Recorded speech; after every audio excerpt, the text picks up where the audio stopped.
Assalamu alaikum. Today my presentation topic is Biological and Toxic Weapons Convention. Biological और toxic weapons convention है क्या चीज़? ये उन तमाम बायोलॉजिकल और टॉक्सिक वेपन्स को बैन करने के लिए बनाई गई जो कि एक कंट्री या कोई एक इंसान किसी दूसरे कंट्री को तबाह करने के लिए यूज़ करता है, या बायोलॉजिकल या टॉक्सिक वेपन्स यूज़ करता है। The treaty prohibits the development, stockpile, production और transfer of biological agents and toxins, यानी कि तमाम बायोलॉजिकल वेपन्स की डेवलपमेंट, स्टॉकपाइल, प्रोडक्शन और ट्रांसफ़र जो है बायोलॉजिकल एजेंट्स, उन सब को रोकने के लिए ये बायोलॉजिकल और टॉक्सिक वेपन्स कन्वेंशन बनाई गई थी। अच्छा, तमाम कंट्रीज़ ने जो इस पर सिग्नेचर किए थे वो 10 अप्रैल 1972 को किए थे, और जो ये लागू हुई थी तमाम कंट्रीज़ पे ऑफिशियली वो मार्च 26, 1975 में लागू हुई थी। अच्छा, रिसेंटली जो है वो रशिया ने ये कहा है कि जो यूएस है उसने यूक्रेन को बायोलॉजिकल वेपन्स दिए हैं, लेकिन जो यूएस है उसने ये डिनाई किया है, यानी कि उन्होंने यूक्रेन को बायोलॉजिकल और टॉक्सिक वेपन्स नहीं दिए। यानी कि रशिया का कहना था कि एक मुल्क ने दूसरे मुल्क को बायोलॉजिकल वेपन दिए, क्यों दिए? उस दूसरे कंट्री के ख़िलाफ़ यूज़ करने के लिए, यानी कि उनको तबाह करने के लिए, not for peaceful purposes. Okay, next slide में हम लोग इसकी हिस्ट्री को देखेंगे। अब इसकी हिस्ट्री क्या है? जो जिनेवा प्रोजेक्ट है वो बेसिकली 1925 में दिया गया था। जिनेवा प्रोजेक्ट 1925 में जिनेवा प्रोटोकॉल दिया गया था, यानी कि एक बुनियाद रखी गई थी इसकी, बायोलॉजिकल एंड वेपन्स कन्वेंशन की बुनियाद रखी गई थी, जिसके मुताबिक ये था कि जो पॉइजनस गैसेस हैं वो कोई कंट्री यूज़ नहीं करती के ख़िलाफ़, वो 1925 में दी गई थी, और जो वो लागू हुई थी वो 1928 में लागू हुई थी, यानी के खिलाफ बायोलॉजिकल या टॉक्सिक वेपन कन्वेंशन यूज़ नहीं कर सकता। ओके, अब हम लोग नेक्स्ट देखेंगे कि बायोलॉजिकल वेपन होता क्या है, आया कि इसमें कौन कौन सी चीज़ें होती हैं। बायोलॉजिकल वेपन जो है डिजीज़ कॉजिंग ऑर्गेनिज्म हो सकता है, टॉक्सिक हो सकता है, ह्यूमंस को किल करता है, एनिमल्स को किल करता है और प्लांट्स को किल करता है। इसके बेसिकली दो पार्ट्स होते हैं, एक तो ये वेपनाइज्ड एजेंट के तौर पर यूज़ होता है, और जो नेक्स्ट है वो एज आ डिलीवरी मैकेनिज़्म के तौर पर यूज़ होता है। अब हम लोग इसके पार्ट्स को कि आया कि ये एज आ वेपनाइज्ड एजेंट कैसे यूज़ होता है और एज आ डिलीवरी मैकेनिज़्म कैसे यूज़ होता है। वेपनाइज्ड एजेंट में हम लोग देख लेते हैं, इसका जो वेपनाइज्ड एजेंट है वो कोई भी डिजीज़ कॉजिंग ऑर्गेनिज्म हो सकता है। अब हम सबको पता है कि डिजीज़ कॉजिंग ऑर्गेनिज्म कौन सा हो सकता है, बैक्टीरिया हो सकता है, वायरस हो सकता है, कोई भी फंजाई हो सकता है, कोई प्रायोन हो सकता है, या कोई भी टॉक्सिक केमिकल हो सकता है। अच्छा, अब हमें ये तो पता है कि ये जो हमारे पास बैक्टीरिया, वायरसेस और फंजाई जो हैं हमारे पास, ये नेचुरली तो एग्जिस्ट करते ही हैं। अब इनको हम लोग एज अ बायोलॉजिकल वेपन कैसे यूज़ कर सकते हैं?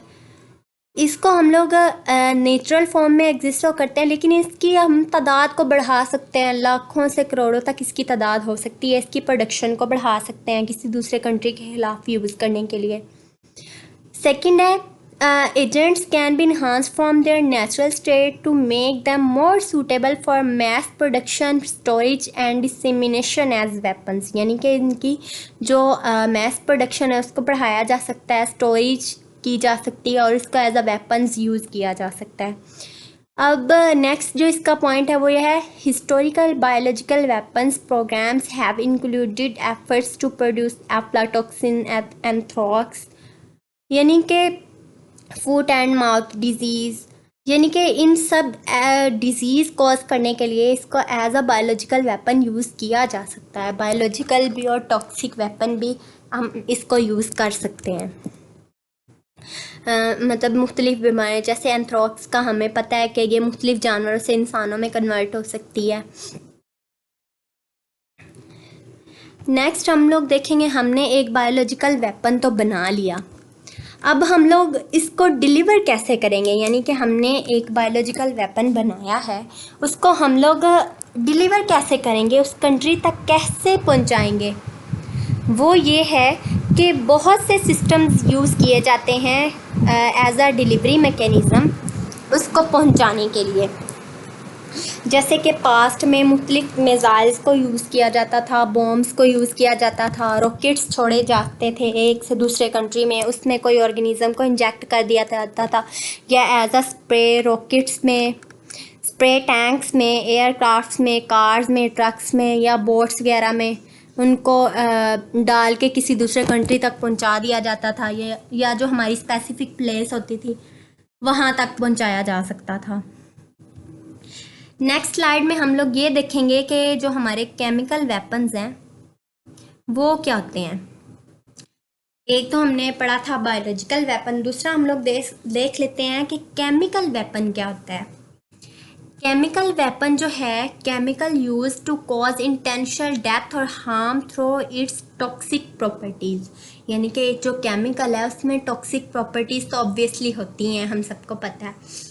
उस टॉक्सिक प्रॉपर्टीज़ की वजह से वो किसी की डेथ कॉज कर सकता है, किसी प्लांट्स में, एनिमल्स में या ह्यूमंस में कोई डेथ कॉजिंग हो सकता है, जैसे कि नर्व गैस, टीयर गैस। इसकी एग्जांपल मैं आपको एक ये बताती हूँ कि जैसे हम लोग देखते हैं कि जलसे वगैरह में जो पुलिस होती है वो आंसू गैस यूज़ करती है, tear gas you can say, मतलब वो यूज़ करती है, यानी कि जो लोग हैं लोगों को कंट्रोल करने के लिए आंसू गैस यूज़ करते हैं। इसको हम लोग एक एज अ बायोलॉजिकल वेपन ले सकते हैं।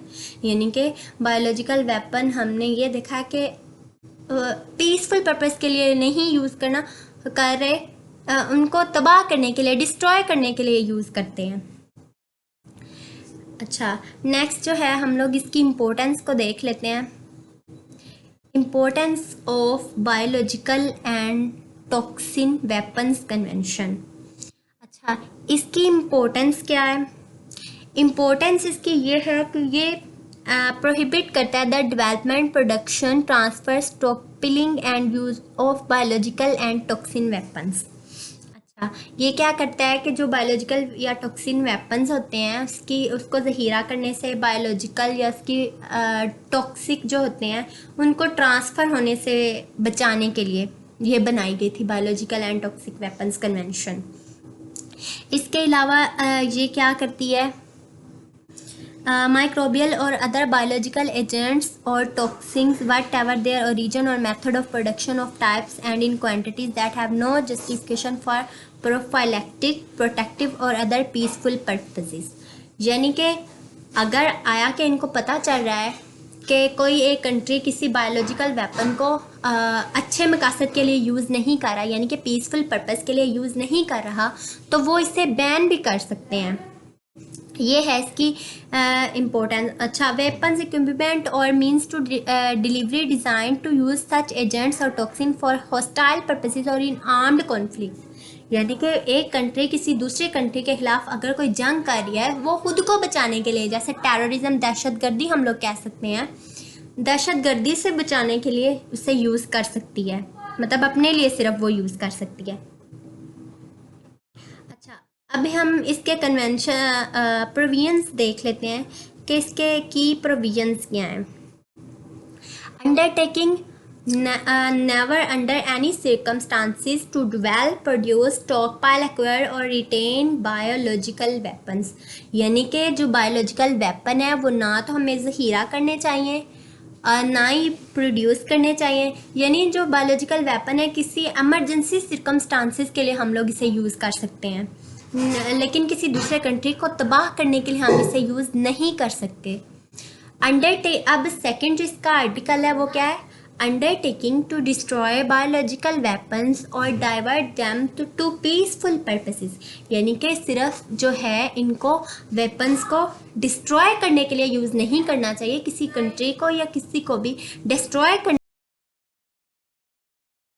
यानी कि जो बायोलॉजिकल वेपन है अगर कोई पीसफुल पर्पस के लिए यूज़ नहीं कर रहा तो उससे रोका जाए, यानी कि बायोलॉजिकल वेपन डिस्ट्रॉय करने के मकसद के लिए अगर वो यूज़ कर रहा है तो उससे रोका जाए। अब जो आर्टिकल 3 है उसमें वो क्या कह रहा है, अंडरटेकिंग नॉट टू ट्रांसफ़र और in any way assist encourage और इंक्लूड एनीवन टू मैन्युफैक्चर और अदरवाइज एक्योर बायोलॉजिकल वेपन, यानी पीसफुल पर्पस के लिए अगर कोई मुल्क बना रहा है इससे या कोई कंट्री बना रहा है या कोई साइंटिस्ट बना रहा है इससे, तो उसे इनकरेज करना चाहिए और उसकी हेल्प भी करनी चाहिए। अगर वो बायोलॉजिकल वेपन्स दूसरे मकसद के लिए बना रहा है तो उससे इनकरेज नहीं करना चाहिए और उसकी हेल्प नहीं करनी चाहिए। नेक्स्ट जो है हमारे पास आर्टिकल 4 है। आर्टिकल 4 में वो क्या कह रहा है, requirement to take any national measures necessary to prohibit and prevent the development, production, stockpiling or detention of biological weapons within a states under its jurisdiction or under its control, यानी कि कोई country जो है वो अपने behalf पर जो biological weapon है उसे पीसफुल पर्पस के लिए यूज़ कर सकता है, यानी कि फॉर एग्जांपल एक कंट्री है उसमें उससे खतरा है कि वो उसमें दहशतगर्दी हो रही है तो वो उसे यूज़ कर सकता है, अपने बिहाफ पर उसे यूज़ कर सकता है। मतलब उसकी जो लेकिन अदरवाइज़ उसकी डेवलपिंग, प्रोडक्शन और उसको ज़ख़ीरा करने से मना करना चाहिए, यानी उसे वो यूज़ नहीं करना चाहिए। आर्टिकल 5 जो है, आर्टिकल 5 में वो ये कह रहा है कि तमाम कंट्रीज़ को मिलकर प्रॉब्लम को सॉल्व करना चाहिए। जो बायोलॉजिकल और टॉक्सिक वेपन्स कन्वेंशन में जितने भी कंट्रीज़ हैं उनको जो है अगर कोई प्रॉब्लम क्रिएट हो रही है, इन BWC में कोई प्रॉब्लम क्रिएट हो रही है तो उनको इकट्ठे मिलकर वो सॉल्व करना चाहिए। आर्टिकल जो 6 है, right to request the United Nation Security Council to investigate. अच्छा, इसमें वो क्या कह रहा है कि अगर एक कंट्री किसी दूसरे कंट्री पर इल्ज़ाम लगा रहा है कि उसने मेरे ख़िलाफ़ बायोलॉजिकल वेपन यूज़ किया है और वो दूसरा कंट्री इसके ख़िलाफ़ गलत कह रहा है तो वो जो है वो सिक्योरिटी काउंसिल में अपनी, यानी कि BWC में अपनी अपील दायर कर सकता है कि ये कंट्री मेरे ख़िलाफ़ गलत कह रहा है।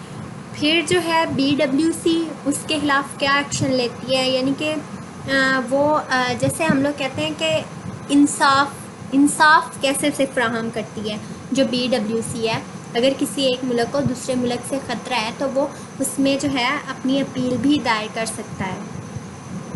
नेक्स्ट हमारे पास जो आर्टिकल है उसमें वो ये कह रहे हैं, undertaking to assist any state party expose to danger as a result of a violation of the WBC, अगर कोई कंट्री BWC के कवानीन की ख़िलाफ़ वर्जी करता है तो उसे एक्सपोज किया जा सकता है, उससे निकाला जा सकता है। आया कि BWC को अगर ये ख़तरा है कि कोई मुल्क बना रहा है, कोई कंट्री बना रहा है, बायोलॉजिकल वेपन बना रहा है, पीसफुल पर्पस के लिए उसे यूज़ नहीं कर रहा, उसे डेंजरस कंडीशंस के लिए यूज़ कर रहा है, तो वो उसे एक्सपोज भी कर सकते हैं। Undertaking to facilitate and have the right to participate in the fullest possible exchange of equipment, materials and information for peaceful purposes, यानी कि सिर्फ जो है पार्टिसिपेट करना चाहिए तमाम कंट्रीज़ को मटेरियल एक्सचेंज करने में, इंफॉर्मेशन एक्सचेंज करने के लिए, जस्ट फॉर पीसफुल पर्पसेस, यानी कि जब कोई बायोलॉजिकल वेपन बन रहा है तो उसमें ऑल कंट्रीज़ पार्टिसिपेट कर सकते हैं, सिर्फ मटेरियल्स, इक्विपमेंट और की एक्सचेंज के लिए और इन्फॉर्मेशन को एक्सचेंज करने के लिए, जस्ट इस कंडीशन में कि वो जो बन रहा है बायोलॉजिकल वेपन वो पीसफुल पर्पस के लिए यूज़ होगा। अब हम लोग कंट्रीज़ को देख लेते हैं कि कंट्रीज़ कौन कौन से हैं हमारे पास जो ये यूज़ कर रहे हैं। Iraq, Iran, China, Russia, north Korea, ये तमाम ऐसे कंट्रीज़ हैं जो बायोलॉजिकल वेपन्स को यूज़ कर रहे हैं। अच्छा, लास्ट पे इसकी एक हेडिंग है, what is the deadliest biological weapon, यानी कि सबसे ख़तरनाक जो है बायोलॉजिकल वेपन वो कौन सा है। एंथ्रॉक्स जो है probably number one biological weapon है जो यूज़ हो रहा है, यानी कि ये कह सकते हैं जो मिट्टी है उसमें ये नेचुरली पाया जाता है। टेस्टलेस होता है, कलरलेस होता है, ऑर्डरलेस होता है, यानी इसका कोई कलर नहीं होता, कोई टेस्ट नहीं होता। ये एक तरह की बीमारी एंथ्रॉक्स, यानी कि जो जानवरों से इंसानों में कन्वर्ट हो सकती है। एंथ्रॉक्स एक तरह का आप लोग कह सकते हैं बायोलॉजिकल वेपन है जो यूज़ कर रहे होते हैं। अच्छा, फ्यूचर क्या है अब इसका, BWC का फ्यूचर क्या है, रिसेंट ईयर्स में क्या होता रहा है। जो रिसेंट ईयर्स रहे हैं वो बहुत ज़्यादा ख़तरनाक रहे हैं, यानी कि हंगामा खेज रहे हैं। जो दुनिया थी वो तबाही के दहाने पर रही है, यानी कि जो 1990s से लेकर 2001 तक जो है वो BWC जो है उसकी वजह से मतलब बायोलॉजिकल वेपन्स की वजह से दुनिया जो है वो तबाही के दहाने पर रही है। लैक ऑफ वेरिफिकेशन मैकेनिज़्म है, यानी कि इनके पास कोई अच्छा वेरिफिकेशन सिस्टम नहीं है कि ये देख सकें कि जो बायोलॉजिकल वेपन बन रहा है आया कि वो पीसफुल पर्पस के लिए यूज़ हो रहा है या फिर जो है दुनिया की तबाही के लिए यूज़ हो रहा है। जैसे कि कोई हम लोग कह सकते हैं कि एंथ्रॉक्स, जैसे मैंने पहले भी बताया कि एग्ज़ाम्पल हम लोग ले सकते हैं, कोविड-19 एक एग्ज़ाम्पल ले सकते हैं कि वो दुनिया की तबाही के लिए यूज़ हो रहे हैं। नेक्स्ट जो है इसकी कोविड-19 की एग्ज़ाम्पल हम लोग ले सकते हैं। कोविड-19 बायोलॉजिकल वेपन है कि ये कहा गया था कि मार्च 2020 में जो US department of state summoned the Chinese ambassador to protest statements of a Chinese spokesperson who suggested that the virus was brought to Wuhan by the US military। यानी चाइना ने ये कहा था कि वुहान में जो आया था कोविड-19 ये एक वायरस है जिसकी वजह से दुनिया काफ़ी ज़्यादा तबाही की तरफ चली गई थी, काफ़ी ज़्यादा जानें ज़ाया हो गई थी, वो US की तरफ से आया है। यानी कि उन्होंने इल्ज़ाम लगाया था कि जो US है उसने एज अ बायोलॉजिकल वेपन इसको यूज़ किया है दुनिया को तबाह करने के लिए। नेक्स्ट अब इसकी समरी है, बायोलॉजिकल और टॉक्सिक वेपन जो है वो सिविलियंस एंड मिलिट्री, यानी कि प्रोटेक्शन के लिए हम लोग इसको यूज़ कर सकते हैं एज अ प्रोटेक्ट। 90s में जो ये यूज़ हुआ है एज अ प्रोटेक्शन, कोई भी मुल्क जो है इसको यूज़ कर सकता है अपने खिलाफ। जो terrorist activities will continue to involve bombs, firearms and also include the weapons of mass destruction including biological agents। अच्छा, जो टेररिस्ट हैं वो भी बायोलॉजिकल वेपन्स को यूज़ करते हैं बॉम्ब्स के ज़रिए, फायर आर्म्स के ज़रिए, और मतलब दुनिया को नुकसान पहुंचाने के लिए बेसिकली जो टेररिस्ट हैं वो इसको यूज़ करते हैं। अच्छा, लेकिन ये बायोलॉजिकल वेपन हम लोग ये देखेंगे कि ये बनाए क्यों जाते हैं। असल में ये पीसफुल पर्पसेस के लिए बनाए जाते हैं, और पीसफुल पर्पसेस के लिए अगर ये नहीं यूज़ किए जा रहे हैं, यानी डिस्ट्रॉय करने के लिए यूज़ किए जा रहे हैं, तो उसके लिए बेसिकली BWC, जिसको बायोलॉजिकल एंड वेपन्स कन्वेंशन हम लोग कहते हैं, वो बनाई गई थी ताकि बायोलॉजिकल और टॉक्सिक वेपन्स का जो इस्तेमाल है वो सही तरह से किया जा सके।